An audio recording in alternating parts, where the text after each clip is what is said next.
Por julio del 2010 ella salía del banco, había retirado un dinero, fue perseguida por lo que hoy llamamos los motochorros, estaba embarazada de 9 meses, le quitaron la plata sin ningún problema y cuando le quitaron la plata sin ningún problema, le tiraron a matar.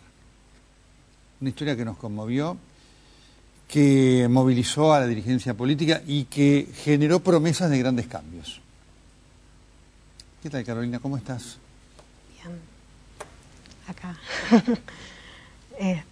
Nerviosa porque la verdad es que nunca di una entrevista en televisión. Pero bueno, creo que es importante que toda la gente que se preocupó por mí sepa que estoy bien, todos los medios. Pero bueno, que es muy difícil salir.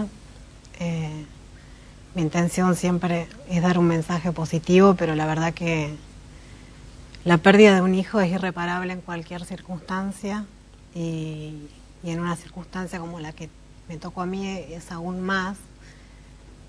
No a mí sola, o sea, hay muchísimas madres, lamentablemente, de hijos asesinados. Y uno nunca puede dejar de pensar en que la última sensación de su hijo fue el pánico. En mi caso, lo que yo le transmití, el pánico, porque el pánico es tal que yo ni siquiera sentí que me pegaron un tiro.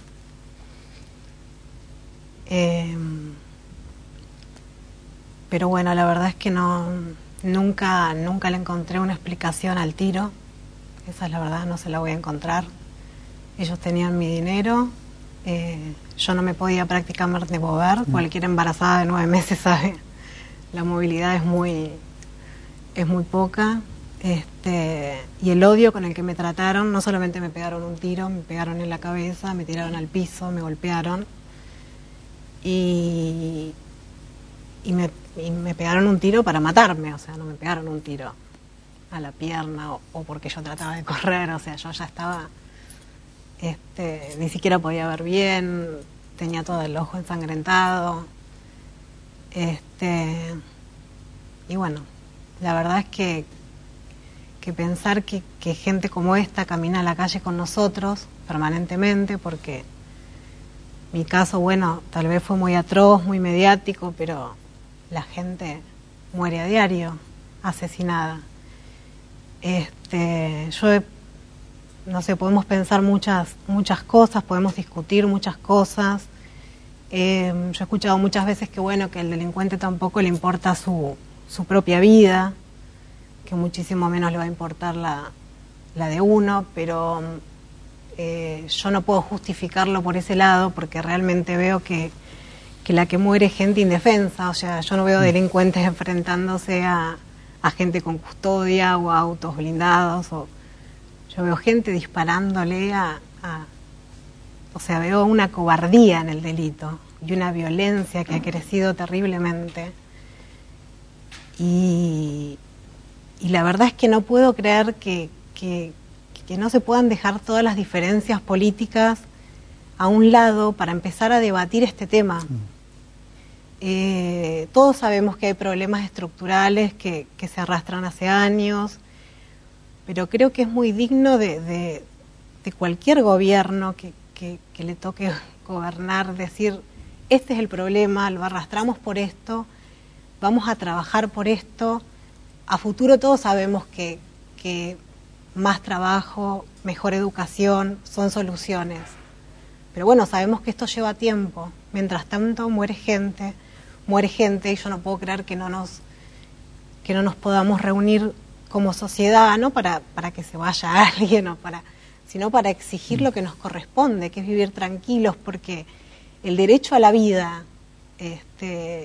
como decía este hombre, o sea, no, todos los otros temas toman una importancia tan mínima, porque la verdad que sin vida uno no puede hablar del dólar, de la inflación, o sea, es lo primero, entonces tiene que estar primero en la agenda, y no primero porque lo diga yo, o sea, es primero porque a la gran mayoría de los argentinos es lo que más nos preocupa, es la seguridad. Claro. Entonces no entiendo cómo no podemos tener un plan a nivel nacional, como te decía, más allá de las diferencias políticas, un plan a nivel nacional que se plasme en proyectos a niveles provinciales, porque bueno, es fácil decir Córdoba, Santa Fe, Buenos Aires, porque vivimos la mayoría, o sea, siempre el delito va a ser más, pero tiene que haber un plan generado por todos los funcionarios públicos, ponernos de acuerdo en eso. Yo no creo que sea tan difícil, no creo que haya tantas diferencias. ¿Te angustia mucho eso? A mí me angustia porque realmente lo veo tan fácil y a la vez tan difícil. Escucho a los políticos como victimizarse permanentemente, o la oposición porque no se lo escucha, el policía porque el juez, porque los legisladores, el sacrificio que es la política y lo que hacen, cuando en realidad es una vocación que la han elegido, que a la vez la gente los ha reivindicado con su voto, y es una posición a la que deben honrar. Y honrarla significa escuchar a la gente y nombrar los problemas que les preocupa a la gente. Si vos escuchás que a todo un país le preocupa la inseguridad, no podés no nombrarla como funcionario público. Hay que nombrarla con todas las letras, explicar, decir nuestras intenciones son estas, nuestros planes son estos, vamos a debatirlos. La ministra de Seguridad, con todos los ministros de seguridad de cada provincia, con cada municipio, con cada intendente. Creo que eso es honrar la política, y creo que es lo que no estamos haciendo, lo que no están haciendo. Mi objetivo siempre fue sumar y llevar un mensaje positivo, pero la realidad es que es difícil. La realidad es que los políticos no son víctimas, ellos eligieron estar ahí. Mi hijo no pudo elegir nada. En estas situaciones uno no puede elegir nada, es así. Y el que está muerto, bueno, muchísimo menos. Yo no elegí el lugar que me tocó, ellos sí lo eligieron. Por lo tanto, creo que deben cumplir con la sociedad, creo que deben cumplir con las preocupaciones de la sociedad, porque no existe un 2015 para mucha gente, no claro, existe un efectivamente. 2015. Ahora, es impactante siempre uno de estos casos, porque la gente te ve afortunadamente viva, bien, con una nenita de 10 meses, la vida, por supuesto, la vida perdida no se recupera más ni se olvida más. No. Y muchos a lo mejor no saben lo que le pasa a la gente, ¿no? A quien sufre esto, cómo esto le cambia la vida por siempre, ¿no? Porque la vida cambia totalmente.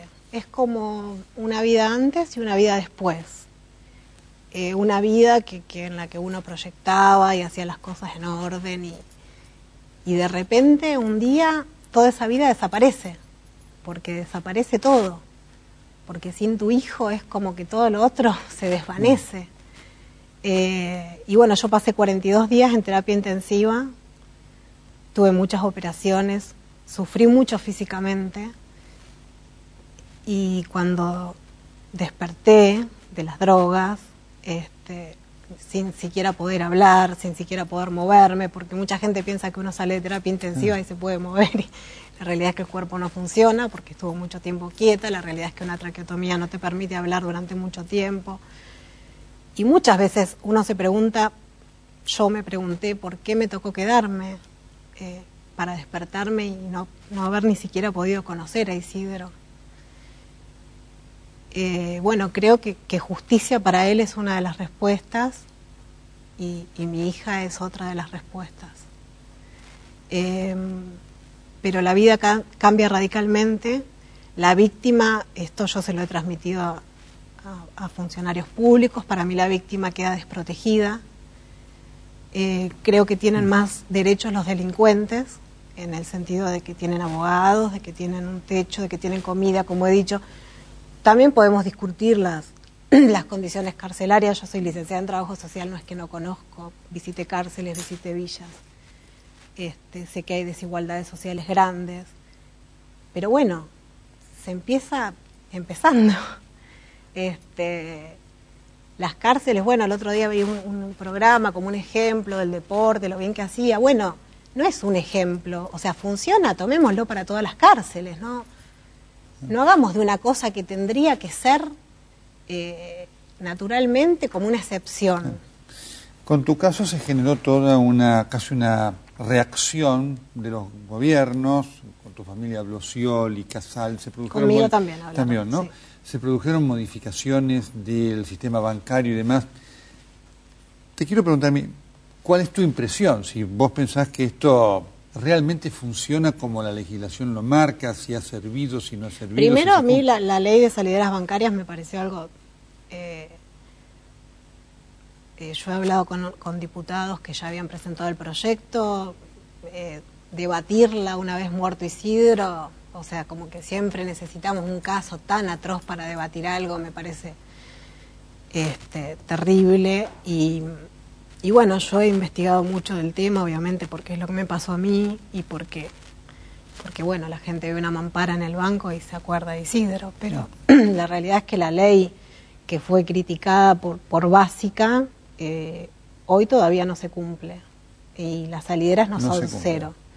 No se cumple. Nosotros nos hemos reunido con Matías, con mi esposo, con gente de seguridad de los bancos, con el Banco Central. La realidad es que hay muchas trabas, que hay explicaciones poco claras, que a través de la mampara uno puede ver al otro tranquilamente, sí. Cosa que supuestamente no era, que era lo más básico. Después los bloqueadores, bueno, hay muchísima discusión en base a eso, blindaje, es como que, bueno, hay pocas empresas que lo hacen, pero bueno, la mampara, que era algo básico, es así, la mampara de costado, o sea, uno puede tranquilamente ver al otro, saludarlo y charlar, que ese era el objetivo. Y bueno, a mí la verdad me parece injusto debatir leyes después de una cosa así, o sea, yo creo que hoy deberíamos estar debatiendo sobre la violencia, sobre cómo combatirla, sobre cómo liberar la gente, o sea, cómo se libera un delincuente. Yo creo que en Argentina hay muchos profesionales preparados de la psicología, del trabajo social, para evaluar si una persona está preparada para reinsertarse en la sociedad. Creo que deberían haber más planes también para eso, para las cárceles, o sea, una persona que sale 5 veces porque le dieron salidas transitorias, no vuelve más, vuelve a delinquir. La gente que me hizo esto a mí eran todas personas con antecedentes. Sí. O sea, todo eso me parece como que hay otras medidas que yo escucho, por ejemplo, lo del dólar. Bueno, de un día para el otro desaparece el dólar y se hace. Lo otro no. ¿Y esto qué?